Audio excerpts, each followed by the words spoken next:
A agrofloresta não é uma coisa nova. A gente chama de sistemas agroflorestais, né? Agrofloresta ou sistemas silvipastoris, todas essas combinações, integrações de planta lenhosa com agrícola, planta lenhosa com agrícola e animais, são bem antigas. Em todas as paisagens florestais onde aconteceu agricultura no passado, a tendência é que fossem sistemas agroflorestais.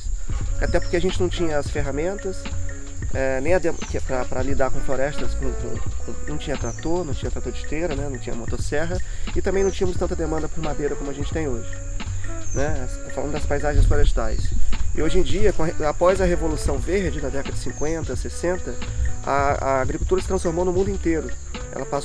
A gente passou a fazer agricultura num formato industrial. A agricultura passou a ser basicamente uma área, são sistemas de produção de alimentos organizados como se fossem matérias-primas para a indústria, de fato são, mais simples possíveis, sempre homogêneos, o mais homogêneos possíveis, e de preferência com uma espécie. Isso é a tônica da agricultura global. Você planta maçã, você vai ter só maçã, você planta trigo, roça só de trigo, enfim. Esses monocultivos que dominam as paisagens globais de produção de alimento, eles são o que a gente faz principalmente, é mais fácil, tem um know-how dominado. E como é que a gente convence uma pessoa para sair dessa situação para a agrofloresta? Bom, e quais são os benefícios? Na paisagem florestal você tem a agrofloresta e em relação ao monocultivo. Basicamente o que atrapalha basicamente, vamos falar dos pontos negativos, para justificar o que eu acabei de falar. Se o que predomina são monocultivos, o que predomina culturalmente na cabeça das pessoas também é um monocultivo mental. O que eu quero dizer? A agricultura tem uma dimensão cultural muito forte. Quando a gente fala de agricultura, o componente técnico, na verdade, na vida real, é desse tamanho. O componente cultural é enorme. Entre técnicos, na academia, a gente fala mais em linguagem técnica, científica da agricultura, mas a grande maioria dos agricultores nunca leu nem vai ler um artigo científico ou um livro técnico. Ele incorpora culturas de vizinhos ou de antepassados e aplica no seu sítio. A gente quase perdeu a cultura das agroflorestas. Ainda existe em vários países agroflorestas naturais como principal opção de agricultura.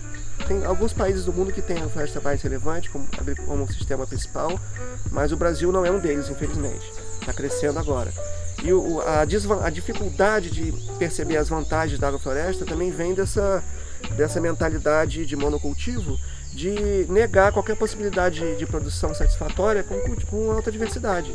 A gente está o tempo todo homogeneizando as nossas roças, matando todo o mato. Então é contra-intuitivo fazer um policultivo, é quase contra-intuitivo incorporar a sucessão no sítio.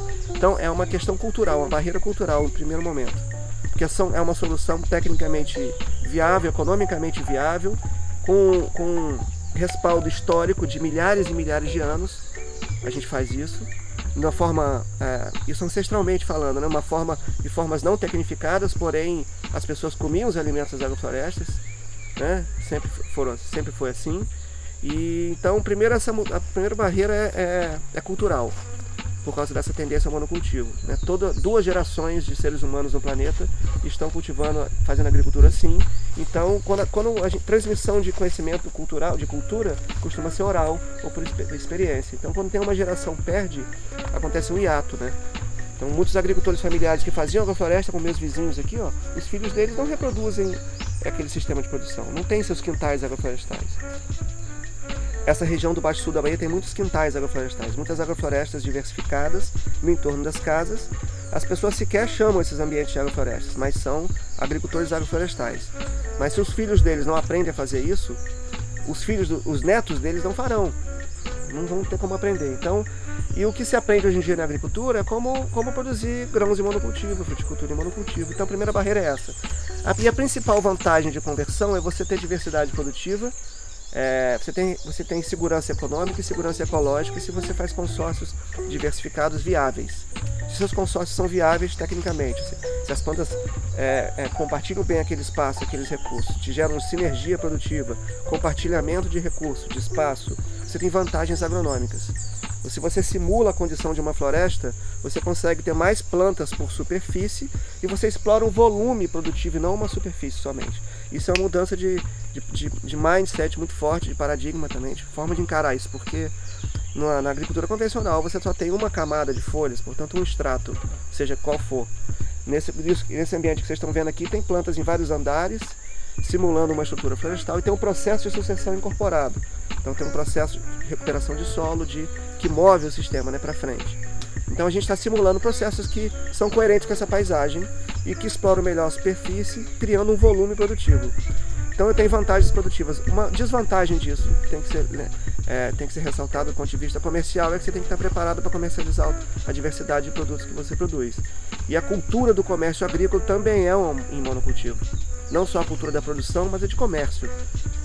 Normalmente o cara produz uma coisa, um produto, e vende aquilo, seja para o atravessador ou para o cliente final.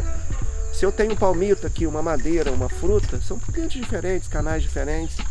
A complexidade comercial é um fato.